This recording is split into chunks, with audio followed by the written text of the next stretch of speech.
Hello friends, welcome to India education centre. CGL की test series को आगे बढ़ाते हुए आज हम 17 अगस्त 2021 की शिफ्ट 3 को डिस्कस करेंगे।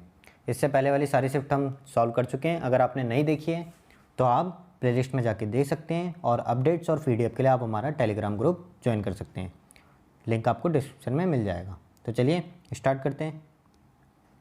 आपका पहला सवाल है, किसी व्यक्ति ने कोई निश्चित राशि उधार ली और पहले वर्ष के अंत में 4000 रुपये तथा दूसरे वर्ष के अंत में 7700 रुपये का भुगतान करके इसे चुकाने के लिए तैयार हुआ। यदि वार्षिक रूप से चक्रवृद्धि ब्याज होने वाली ब्याज दर 10% वार्षिक है तो उधार ली गई राशि आपसे पूछिए। तो देख लेते हैं। 10% रेट है तो यानी कितना लिख सकते हैं उसकी फ्रैक्शन वैल्यू 10, यानी अगर उसने 10 लिए तो 11 चुकाई होगी। ठीक है। अब उसने दूसरे वर्ष के अंत में 7700 चुकाई है, यानी चुकाई 7700 है तो यानी यहाँ पे बची कितनी होगी 7000। ठीक है, 7000 बची होगी दूसरे वर्ष की स्टार्टिंग में। और इससे पहले वर्ष के अंत में उसने 4000 रुपये चुका दिए, तो इसमें 4000 रुपये ऐड कर लें तो कितने हो गए आपके 11000 रुपये। ठीक है, यानी पहले वर्ष के अंत में उसके पास टोटल राशि कितनी थी 11000 थी देने के लिए। तो इसका मतलब अगेन 10% लगा होगा तभी 11000 हुई होगी। तो 11 की वैल्यू अब कितनी हो जाएगी आपकी 11000, तो 10 की वैल्यू 10000। तो आपका आंसर क्या हो जाएगा 10000। ईजी था। नेक्स्ट देखते हैं। एक त्रिभुज ABC में P और Q क्रमशः से AB और AC की मध्य बिंदु है। यदि PQ पर कोई बिंदु R इस प्रकार स्थित है कि PR RQ का अनुपात 3:5 है तो QR बराबर 20 सेंटीमीटर, तो BC की लंबाई आपसे पूछिए। तो बना लेते हैं। ऐसे कह रहा है एक ट्राइंगल है आपका कोई A, B और C। ठीक है, अभी कह रहा है AB और AC के मध्य बिंदु है P और Q। ठीक है, मिला लिया। और R यहाँ पे कोई ऐसा पॉइंट है कि PR रेशियो RQ कितना दे रखा आपको 3:5, तो ये मध्य बिंदु है। तो अगर ये टोटल वैल्यू 8 है, रेशियो में 8 है ना, 5 + 3 8, तो PQ 8 है तो BC इसका डबल हुआ होगा यानी 16। अगेन अब ये कह रहा है QR की वैल्यू आपको कितनी दे रखी है 20, तो गुणा 4 है। तो ऐसे ही BC की वैल्यू कितनी हो जाएगी गुणा 4 यानी 64। तो आपका आंसर क्या हो जाएगा 64। नेक्स्ट देखते हैं। A और B केंद्र O वाले एक वृत्त पर स्थित बिंदु हैं। ठीक है, वृत्त के बाहर P से PAM और PBN क्रमशः A और B पर वृत्त की स्पर्श रेखा है। यदि दीर्घचाप AB पर कोई बिंदु Q इस प्रकार है कि QAM बराबर 58 और QBN बराबर 50 डिग्री, तो एंगल APB वैल्यू आपसे पूछिए। तो बना लेते हैं। ये आपका कोई सर्किल है, इस सर्किल पर आपके कोई 2 पॉइंट ये रहे जिन्हें क्या कहा गया है A और B। ये आपका सेंटर O मान लो। अब P से A और B पर आपकी स्पर्श रेखा खींची गई है PAM और PBN। ठीक है, और ये कह रहा है दीर्घचाप, यानी इसको मिला लेते हैं एक बार। तो ये तो लघुचाप हो गया, तो दीर्घचाप यहाँ पर कोई पॉइंट Q इस तरह है कि QAM बोला है आपको, यानी QAM तो कितना दे रखा है आपको 58 डिग्री। और QBN, तो QBN कितना दे रखा है आपको 50 डिग्री। ठीक है, तो आपसे APB की वैल्यू पूछिए। निकाल सकते हैं। अगर ये एंगल 58 है तो अल्टरनेट सेगमेंट थ्योरम से हम जानते हैं कि ये एंगल भी कितना होगा 58, और ये एंगल 50 है तो अल्टरनेट सेगमेंट थ्योरम से ये वाला एंगल भी कितना होगा 50। तो यहाँ से एंगल क्यों निकल जाएगा 180 - 50 + 58 कितना हो गया, ये हो गया आपका 108। तो एंगल क्यों कितना निकल गया आपका 72 डिग्री। तो ये एंगल आपका आ गया 72 डिग्री। अब ये एंगल 72 डिग्री है तो आप सेंटर पे बना एंगल निकाल सकते हो। तो सेंटर पे बना एंगल आपका कितना होगा 144 डिग्री। ठीक है, ये एंगल 144 डिग्री। अब चूंकि ये केंद्र है और केंद्र से परिधि पर केंद्र से स्पर्श रेखा पर बना कोण 90 डिग्री, तो ये भी 90 ये भी 90, तो यानी इन दोनों का एडिशन कितना होगा 180 डिग्री। तो ये 144 है तो ये कितना हो जाएगा 180 - 144 डिग्री, तो कितना बचा 36 डिग्री। तो आपका आंसर कितना हो जाएगा 36 डिग्री। ठीक है, नेक्स्ट सीखते हैं। यह आपका कोई सिंप्लीफिकेशन का क्वेश्चन है, तो इसको अपन देख लेते हैं। सबसे पहले हम ब्रैकेट वाली वैल्यू सॉल्व करेंगे। तो ऑफ का साइन है तो ये कितना हो जाएगा 1/10, तो 7/16 भाग 1/10 है तो इसको गुणा में बनाने के लिए 10 ऊपर ले जाएंगे तो ये हो जाएगा। फिर गुणा में आपके पास वैल्यू क्या है 4/5। ठीक है, माइनस 1/3 भाग 1/2। ठीक है, भाग 1/2 है तो इसको ऊपर ले जाएंगे तो गुणा 2 बन जाएगा ये, तो गुणा 2 करेंगे तो ये कितना बन जाएगा 5/12। तो बन गया आपका 5/12 और ये प्लस में 3/4 आपका चल ही रहा है। ठीक है, ये 4/5 लिखा है ना, तो काट लिया अब इसको। 5 दूनी 10 और 4 चौक 16, 2 दूनी 4, तो यानी कितना आ गया 7/2 माइनस 5/12 प्लस 3/4। एलसीएम ले लें, एलसीएम लेंगे तो कितना आ जाएगा 12। और देखें तो 2 छक्के 12, 6 सत्ते 42 माइनस 5 प्लस 9 यही आएगा। तो इसको सॉल्व करोगे तो कितना बन जाएगा आपका 42 माइनस 5 प्लस 9, तो 42 और 4 46, तो बन गया 46/12। काट लोगे तो कितना आ जाएगा 23/6। तो आपका आंसर क्या हो गया 23/6। नेक्स्ट देखते हैं। अब ये कह रहा है 4 sin square 2x minus 10 degree is equal to 3 है। तो आपसे इसकी वैल्यू पूछी है, तो यानी सबसे पहले आप x की वैल्यू निकालनी पड़ेगी। तो x की वैल्यू फाइंड आउट करने के लिए तो ये कितना हो जाएगा sin 2x माइनस 10 बराबर कितना हो जाएगा आपका 3/2 आएगा। √3/2 स्क्वायर को यहाँ पे लाएंगे तो 3/4 पे करोगे तो √3/2, यानी 2x माइनस 10 तो कितना हो गया √3/2 sin 60 की वैल्यू होती है, तो 60 यहाँ से x कितना हो जाएगा 70/2 यानी 35। तो x की वैल्यू 35 आ गई। तो ये तो कितना बन गया 35 माइनस 5, तो आप क्या बन गया 30। तो sin 430, तो 30 की वैल्यू कितनी होती है 1/2, 1/2 की पावर 4 करोगे तो 1/16 प्लस, और cos 30 की वैल्यू कितनी होती है √3/2, तो √3/2 का पावर 4 करोगे तो कितना आ जाएगा 9/16।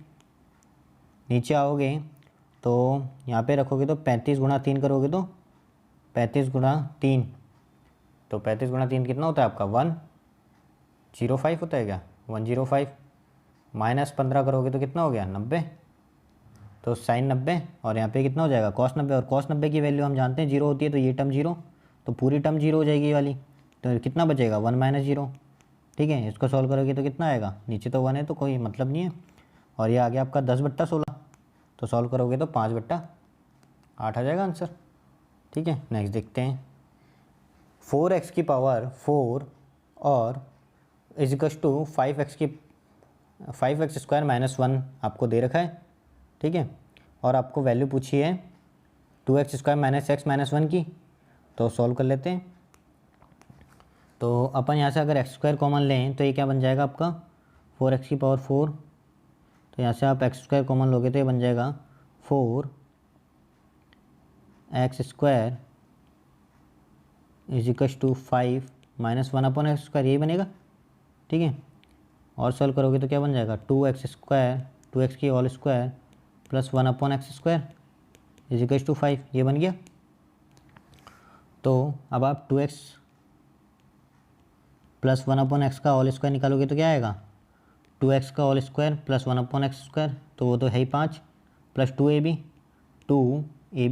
2x इंटू 1/x, तो कितना आ गया 5 4 9, यानी यहाँ से आपके पास क्या आ गया 2x प्लस 1/x बराबर तो कितना आ गया, ये आ गया आपके पास 3, अंडर रूट हो जाएगा 9 का, तो 3 हो गया। ठीक है, तो इसको और सॉल्व कर लेते हैं एक बार। क्या बनेगा आपके पास 2x square plus 1 is equal to 3x, यही बनेगा। तो इसको क्वाड्रेटिक बना लो, तो 2x square minus 3x plus 1 is equal to 0।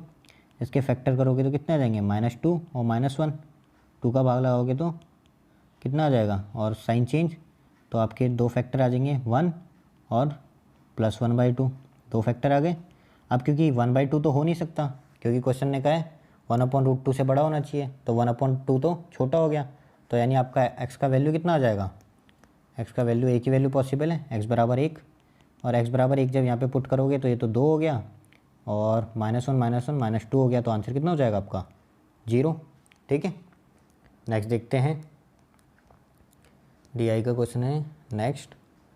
A और B की वर्तमान आयु का अनुपात 7:8 है। ठीक है, और 6 वर्षों के बाद उनकी आयु का अनुपात 8:9 हो जाता है। तो ये इनका 7:8 है, 6 वर्षों के बाद इनका 8:9 हो जाता है, तो डिफरेंस 1 का ही है, और 1 की वैल्यू कितनी तरीके 6 वर्ष। ठीक है, तो यानी A की वर्तमान आयु कितनी हो गई 6 7 42, और इसने क्या कहा है C की जो वर्तमान आयु है A से 10 वर्ष अधिक है, तो C की आयु पूछिए, तो +10 कर देंगे 42 में। तो कितना हो गया आपका आंसर 52। ठीक है, नेक्स्ट देख लेते हैं। X square plus 9y square plus 4z is equal to this. तो x minus 3y plus z का वैल्यू आपसे पूछा है। ऐसे सवाल हमने पहले भी किए हैं, तो सबसे पहले क्या कर लें, इसको बना लेते हैं मेन फॉर्म में। तो x square plus 9y square plus 4z square तो ऐसे ही रहने दो। ठीक है, और बराबर में इसको 2 ब्रैकेट में 6x माइनस 12y और प्लस 12z लिख लो और माइनस 88 रहने दो। ठीक है, तो अब यहाँ से गुणांक देख लो। तो x तो कितना आ जाएगा आपके पास 6। y का गुणांक जानने के लिए 9 का भाग लगाएंगे 12 में, तो y कितना आ जाएगा आपके पास -12/9। और z कितना आ जाएगा, z के लिए 4 का भाग लगाएंगे तो 12/4 ये आ जाएगा। काटेंगे तो ये तो -3 चौक 12 और 3, तो y तो आ गया आपका -4/3, z हो गया आपका 3। तो वैल्यू रख लें। तो अगर यहाँ पे हम वैल्यू पुट करेंगे तो कितना आ जाएगा आपके, x बराबर 6, y बराबर -4 ये आएगा क्योंकि 4/3 से 3 कट जाएगा, और प्लस z आपका है ही 3। तो ये कितना हो गया 10 3 13 हो गया आपका आंसर। ठीक है, नेक्स्ट देखते हैं। अब ये वैल्यू आपको दे रखी है थीटा की, तो निकाल लेंगे इजीली। तो चूँकि 10 ए और बी का एडिशन 90 डिग्री हो रहा है, तो ये वैल्यू तो आपकी कितनी हो जाएगी 1। सेम हेयर यहाँ पे भी 90 डिग्री हो रहा है, तो sine square theta plus cos square theta बन जाएगा, तो ये भी कितनी हो जाएगी 1। तो दोनों वैल्यू 1, तो आंसर कितना हो जाएगा आपका √2। ईजी है। ठीक है, नेक्स्ट देखते हैं। संख्या k के अधिकतम मान और न्यूनतम मान के वर्गों का योगफल ज्ञात करें जिससे कि संख्या 3 से विभाज्य हो जाए। अब 3 से विभाज्य होने के लिए हम जानते हैं कि एडिशन 3 का मल्टीपल होना चाहिए। तो देख लेते हैं, 5 4 9 तो है ही, तो 5 4 9 को हटा लो, 0 8 तो 10, तो ये कितना हो गया 10। 10 का डिजिट सम कितना हो जाएगा 1, 10 आएगा। 10 का डिजिट सम 1 प्लस k, यानी न्यूनतम वैल्यू तो यानी 3 बननी चाहिए और मैक्सिमम के लिए 9 बननी चाहिए।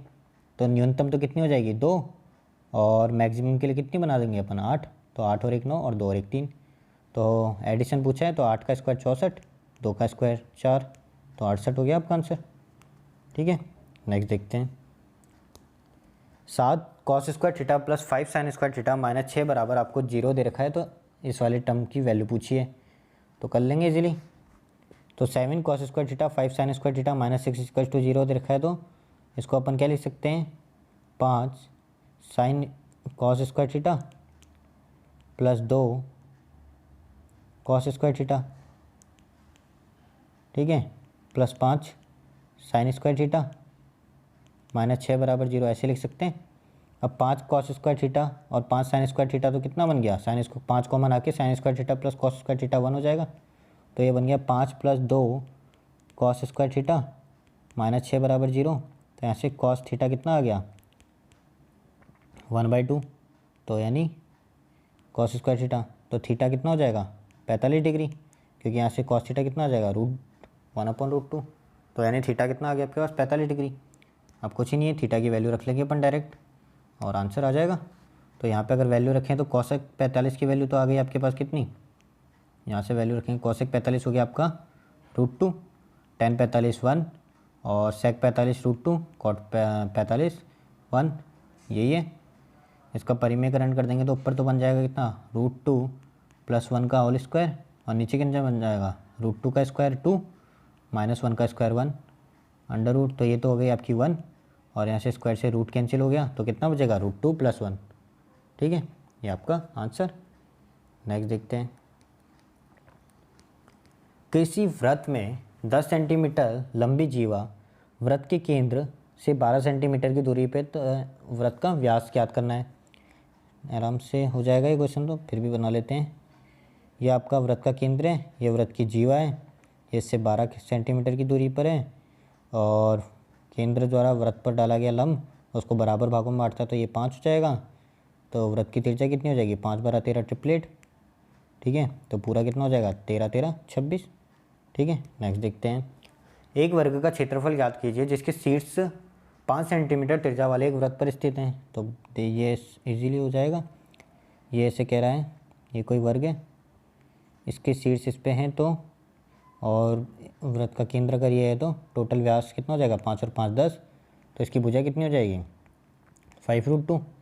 तो क्षेत्रफल कितना हो जाएगा 25, 5 का स्क्वायर 25 गुणा 2 बराबर 50। ये आंसर हो जाएगा, क्योंकि हम जानते हैं ना ये अगर इसका विकर्ण है तो d बराबर कितना होता है √2 है। तो ये बराबर यहाँ से कितना आ जाएगा d/√2, वो कितना आ जाएगा आपका 10/√2 यानी 5√2। ठीक है, यहाँ से भी निकल जाएगा। ठीक है, नेक्स्ट देखते हैं। किसी वस्तु का क्रय मूल्य और अंकित मूल्य क्रमशः 720 और 900 है। यदि x% की छूट पर बेचा जाता है तो 5x/3% का लाभ होता है। तो आपसे x की वैल्यू आपसे पूछ ली है, तो देख लेते हैं। तो अपन जानते हैं CP/MP कितना है 720/900 बराबर CP कितना होता है, छूट है तो 100 - x, और MP कितना होता है प्लस प्रॉफिट 5x/3 है तो 100 + 5x/3 यही होगा। तो काट लेते हैं, कट जाएगा 0 से 0, 9 × 72, तो 9 × 72, 9 × 90 और काट लो तो 4/5, तो 4/5 आ गया। सॉल्व कर लेंगे तो कितना हो गया 4/5 बराबर 300 - 3x, 3 से गुणा कर लिया ऊपर, और नीचे कितना बचेगा 300 + 5x, 5x बच गया 300 + 5x। तो सॉल्व करेंगे तो कितना आ गया, इसको इधर ले जाओ, इसको इधर ले जाओ, तो ये तो बन जाएगा आपका 1200 + 5 × 20x और बराबर 1500 - 15x। ठीक है, देखते हैं तो कितना आ जाएगा ये 35x बराबर 300। तो x बराबर कितना आ जाएगा, यहाँ से x बराबर आ जाएगा आपका 300/35। काट लेंगे, किससे कट रहा है 5 के पार्ट से कट गया, 5 × 7 = 35 और 5 × 30 7/60। तो 60/7 को करोगे तो 7 × 8 = 56 और 4 बच गया 4/7, 8 से 4/7 आपका आंसर हो जाएगा। नेक्स्ट देखते हैं। किसी वस्तु का अंकित मूल्य 240 रुपये है और कोई दुकानदार वस्तु को अंकित मूल्य पर 18% की छूट देने के बाद वस्तु को बेचता है, फिर भी उसे 23% का लाभ होता है, तो वस्तु का क्रय मूल्य पूछा है। वही सेम मेथड कि CP और MP का रेशियो हम जानते हैं कितना होगा। तो CP तो हो जाएगा आपका अंकित मूल्य पर 18% की छूट है तो 100 - 18, 100 - 18 करोगे तो कितना हो गया 82, और MP कितना हो जाएगा मार्क प्राइस 23% का लाभ है तो 100 + 130, 100 + 23 तो 123 कट रहा है, 41 के पार्ट से दिख रहा है 41 × 82 2:3। ठीक है, अब अंकित मूल्य आपको 240 दे रखा है, CP पूछा है तो ये गुणा 8 है 80 है, तो ये भी गुणा 80 हो जाएगा, तो 160 आंसर हो जाएगा आपका। ठीक है, नेक्स्ट क्वेश्चन देख लेते हैं। अब ये कह रहा है त्रिभुज ABC में BC पर कोई बिंदु D इस प्रकार स्थित है कि BD/DC बराबर 3/4 है। ठीक है, AD पर कोई बिंदु E इस प्रकार है कि AE/ED 2/3 है, तो ACD का क्षेत्रफल और AEB का क्षेत्रफल आपसे पूछा है। तो पहले हम ट्राइंगल बना लेते हैं। ये आपका कोई ट्राइंगल है, ठीक है, क्या है नाम A, B और C।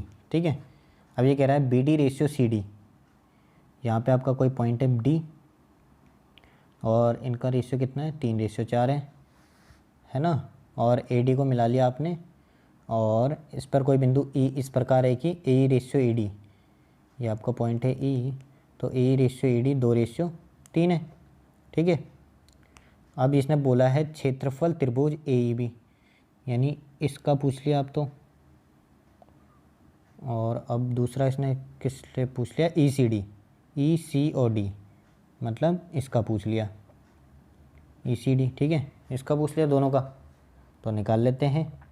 तो हम जानते हैं कि क्षेत्रफल भुजाओं के अनुपात में होता है, अगर ये 3 है तो इसका क्षेत्रफल भी 3 ही होगा और इसका क्षेत्रफल 4 होगा। ठीक है, अब इसका क्षेत्रफल 3/2 में होगा, अगर इसका 3 है तो इसका कितना होगा 2 में, 3/2 में ही बनेगा क्षेत्रफल भुजाओं के अनुपात में।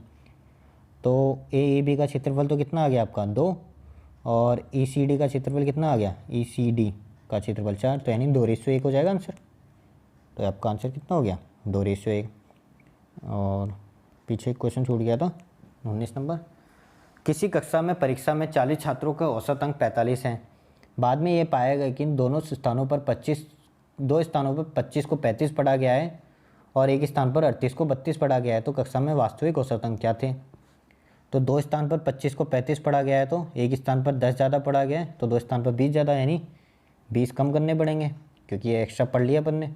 और एक स्थान पर 38 को 32 पढ़ा गया, यानी 6 कम पढ़ा गया, तो 6 जोड़ने पड़ेंगे अब, यानी ओवरऑल कितने जो घटाने पड़ेंगे 20 - 6, यानी 14 अंक सब जगह से कम करने पड़ेंगे। तो 14 अंक सब में से कम होंगे, तो यानी 40 छात्रों के औसत में से कम होंगे, यानी एक में से 14/40 कम होगा। तो औसत में से 14/40 कम होगा, तो आंसर 45 से थोड़ा कम होगा, और 14/40 है तो यानी 44 से ज़्यादा होगा, क्योंकि एक कम होता तो 44 आता, तो एक से कम हो रहा है, तो यानी आंसर 45 और 44 के बीच में होगा। तो ये आंसर नहीं हो सकता, ये आंसर नहीं हो सकता, ये भी नहीं हो सकता, एक ही ऑप्शन है। ठीक है, नेक्स्ट देखते हैं। DI का क्वेश्चन है इसका नेक्स्ट। 5 में से प्रत्येक व्यक्ति स्वतंत्र रूप से एक कार्य को 20 दिन में पूरा कर सकते हैं। एक व्यक्ति द्वारा किया गया कार्य एक व्यक्ति कार्य शुरू करता है, अगले दिन एक और व्यक्ति कार्य करने में शामिल हो जाता है, इस प्रकार अगले एक दिन और व्यक्ति कार्य करने के लिए शामिल होता है। तो 5वें दिन से टीम के रूप में 5 व्यक्ति कार्य करना जारी रखते हैं, तो कार्य कितने दिनों में पूरा हो जाएगा। ठीक है, देखते हैं। एक व्यक्ति 20 दिन में कार्य करता है, यानी एक व्यक्ति एक दिन में कितना कार्य करेगा, एक, तो टोटल कार्य तो आपका 20 दिन का 20 ही होगा, तो टोटल कार्य तो आपका 20 हो गया। ठीक है, अब पहले आदमी ने अकेले काम किया पहले दिन, तो उसने एक कार्य करा। दूसरे दिन वो तो कर ही रहा था, उसके साथ में एक और आया, तो दोनों ने 2 कार्य करा। तीसरे दिन ऐसे तीनों ने 3 कार्य करा, और चौथे दिन चारों ने 4 कार्य करा। ठीक है, और 5वें दिन 5 हो गए, तो पाँचों ने इतना काम करा, तो ऐड कर लेंगे तो कितना हो गया 3, 3 से 6, 4, 10 और 5, 15 काम हो गया। ये कितने दिन की बात है, 5 दिन की बात है, 5 डे की बात है। छठे दिन 5 काम करना है और 5 ही आदमी है, तो कितने दिन में कर लेंगे, एक दिन में। तो कितने दिन और ऐड हो गए, एक दिन और ऐड हो गया, तो यानी टोटल कार्य 6 दिन में हो जाएगा आपका। ठीक है, नेक्स्ट देखते हैं। अब ये आपको ऐसे न्यूमेरिकल वैल्यू दे रखी है, इसको सॉल्व करना है। तो इसका फॉर्मूला हमने पढ़ा है, इसमें इजीली फॉर्मूला लग रहा है AQ - BQ वाला। उसमें भी कौन सा, A - B A² + B² + AB, यही वाला फॉर्मूला लग गया आपका। तो देखो यहाँ पे क्या है, ये A हो गया, A यहाँ पे कितना 108 और B मान लो 92, तो क्या बनेगा A² + B² + AB, यानी ये तो कट जाएगा, ये वाली वैल्यू कट जाएगी, तो ये आपके पास यही बचेगा। तो क्या होगा आंसर 108 - 92, वो कितना हो गया 16। ठीक है, डायरेक्ट हो गया। नेक्स्ट देखते हैं। किसी खेलकूद के सामान वाली दुकान में लाल, हरे और सफ़ेद रंग की 3 गेंदें आपको दे रखी हैं। ठीक है, कौन कौन सी, रेड, ग्रीन और वाइट गेंदें दे रखी हैं। सफ़ेद गेंदों की संख्या लाल गेंदों की संख्या से 60% अधिक है, यानी अगर ये 10 है तो ये 16 हो गई। और हरे गेंदों की संख्या सफ़ेद गेंद से 12.5 कम है, तो 12.5 की फ्रैक्शन वैल्यू क्या होती है 1/8, तो यानी इससे 1/8 कम है, तो 1/16 का 1/8 करोगे तो कितना हो गया 2, यानी 2 कम है तो कितने हो गई है 14। तो हरी गेंद कितनी हो गई, यदि टोटल 120 है तो टोटल जोड़ लो तो कितनी हो जाएंगी ये 30 और 10 40, तो 40 की वैल्यू कितनी दे रखी है आपको 120। तो हरी वाली पूछी है, गुणा 3 है, तो ये भी गुणा 3 हो जाएगा, तो 14 × 42 हो गया। ठीक है, नेक्स्ट देख लेते हैं। एक आदमी धारा की दिशा में 8 किलोमीटर की दूरी एक निश्चित समय में तय कर सकता है और उतने ही समय में धारा के विपरीत दिशा में 6 किलोमीटर की दूरी तय कर सकता है। यदि वे धारा की विपरीत दिशा में 24 किलोमीटर की दूरी और धारा की दिशा में उतनी ही दूरी 1 से 3/4 घंटे में पूरी करता है, तो धारा की चाल पूछिए। तो कर लेते हैं। धारा की दिशा में 8 किलोमीटर की दूरी और एक निश्चित समय में तय करता है और उतने ही समय में धारा की विपरीत दिशा में 6 किलोमीटर की दूरी तय करता है, तो यानी टाइम सेम है, तो स्पीड का रेशियो और डिस्टेंस का रेशियो सेम हो जाएगा। तो धारा की दिशा में u + v और धारा की विपरीत u - v, यानी 8/6 यानी 4/3।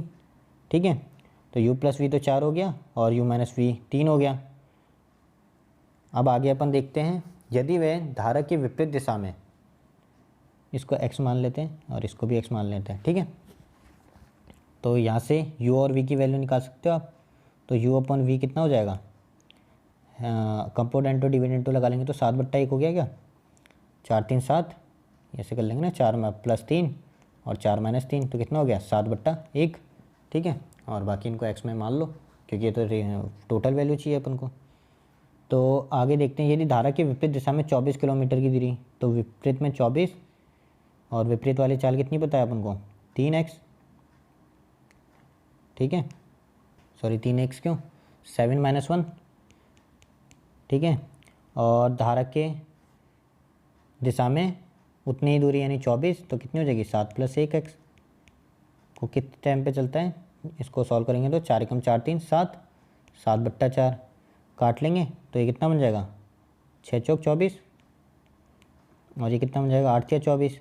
तो यहाँ से क्या आ जाएगा आपके पास 7/x, 7/x आ जाएगा ये। इसको सॉल्व करोगे 4 3 7 हो गया और नीचे x है ही, तो 7/x की वैल्यू कितनी आ गई 7/4। 7 से 7 काट लो तो x कितना हो गया आपका 4।